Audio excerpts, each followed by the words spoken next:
Fuck.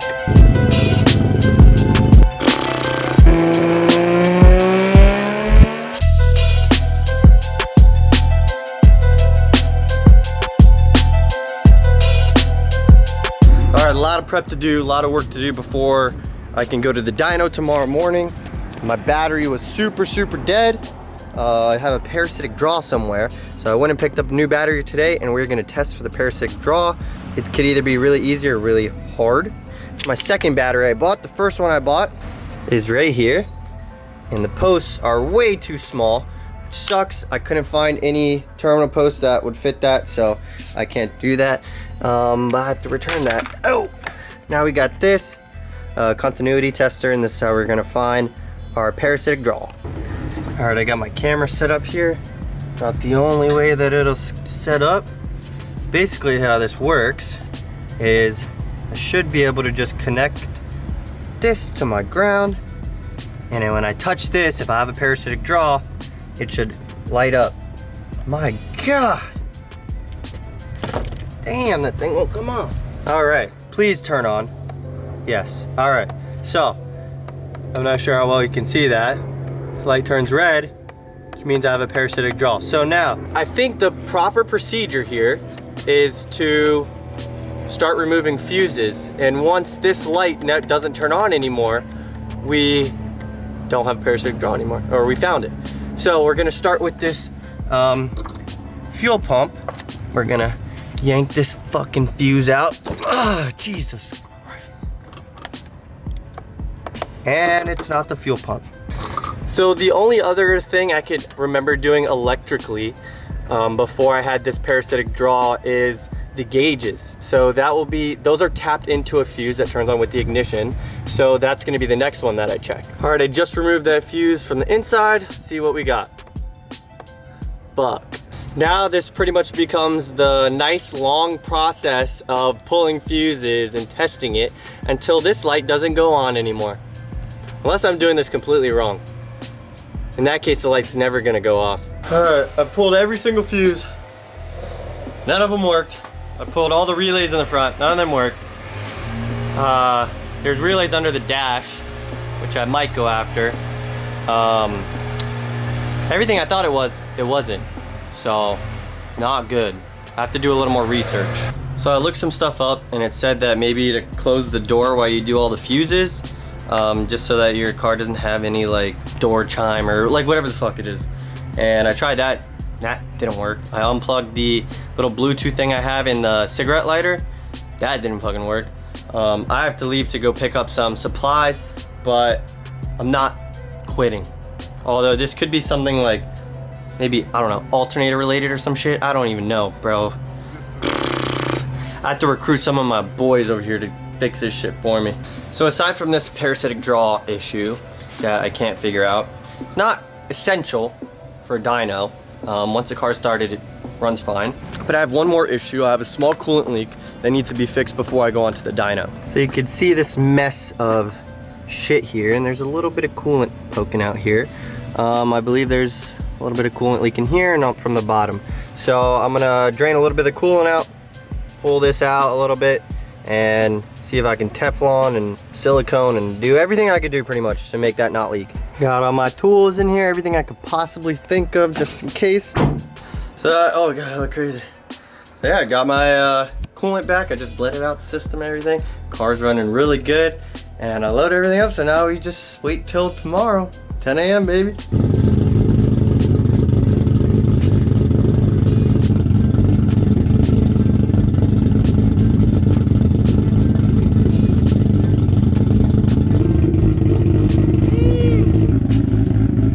These are brand new spark plugs too. They're heat range 8.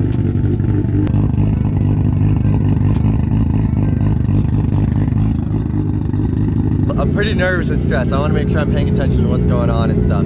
But I'll definitely catch some of the dyno pulls and then I'll talk to y'all after.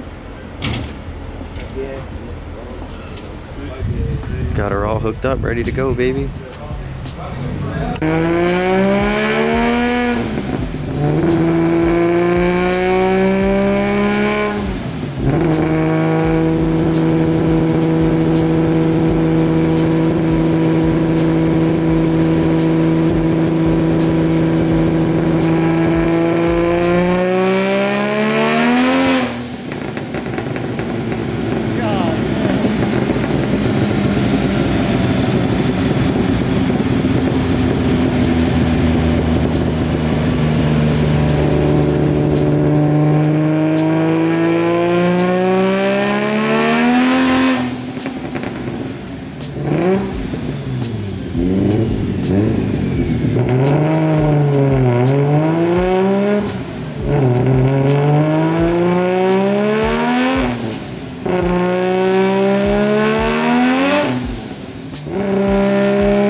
All right, we got a problem. The fuel pressure is dropping pretty early and pretty heavily, so we have to go home and troubleshoot this and hopefully maybe come back tomorrow unless it's something big that I have to order, and then I can't come back tomorrow. But we'll get home and I'll mess around with it for a bit with Brendan and we'll see what happens.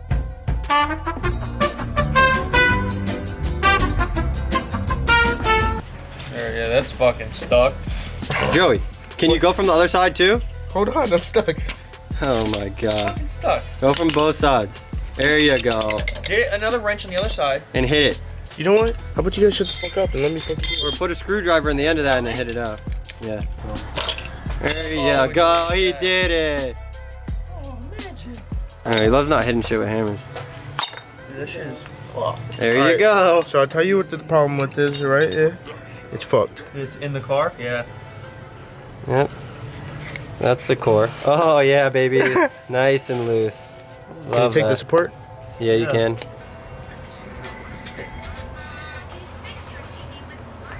Sure. Hey, you gonna say something? Yeah. All right, let me quickly explain what happened. So basically, you saw me go on the dyno. I had to get pulled off for some fueling issues. I spent the entire day pretty much trying to figure everything out. I overnighted a new fuel pump and a new fuel regulator just in case. It was that. Everything that I tried for that day did not work. The next morning, which was yesterday, I got the new fuel pump in. That's the first thing I installed. Fixed the problem completely. I was having a fuel pressure drop off when I would go into boost. So it would go to like 60 and then it would drop like 10 PSI, like something crazy, like ridiculous. So obviously can't tune on that.